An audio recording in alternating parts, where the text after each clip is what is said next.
जम्मू काश्मीरातल्या वार्षिक अमरनाथ यात्रेचा आज रक्षाबंधन सणाचा औचित्य साधून समारोप होत आहे। 57 दिवस चाललेली ही यात्रा यंदा 3 जुलैपासून सुरू झाली। महंत दीपेंद्र गिरी यांच्या नेतृत्वाखाली पवित्र छडी मुबारकचे पवित्र गुहा मंदिरामध्ये आगमन होणं हा या यात्रेचा सांगता सोहळा असतो। यावर्षी पहलगाम आणि बालताल अशा दोन्ही मार्गावरून 4.5 लाखाहून अधिक भाविकांनी ही यात्रा पूर्ण केली।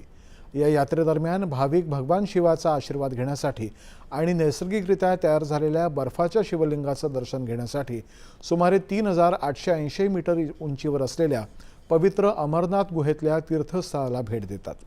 वार्षिक बुद्ध अमरनाथ यात्रा देखील आज संपन्न होते। श्रावण महिन्यामध्ये आयोजित केल्या जाणाऱ्या या 12 दिवसीय यात्रेदरम्यान भाविक पूजा अर्चना करण्यासाठी जम्मू काश्मीरमधल्या पूंछ जिल्ह्यातल्या बाबा बुद्ध अमरनाथ मंदिराला भेट देतात। पुंछ जिल्ह्यातल्या मंडी तहसीलच्या राजपुरा गावामध्ये स्थित असलेलं हे बाबा बुद्ध अमरनाथ मंदिर भगवान शिवाला समर्पित आहे।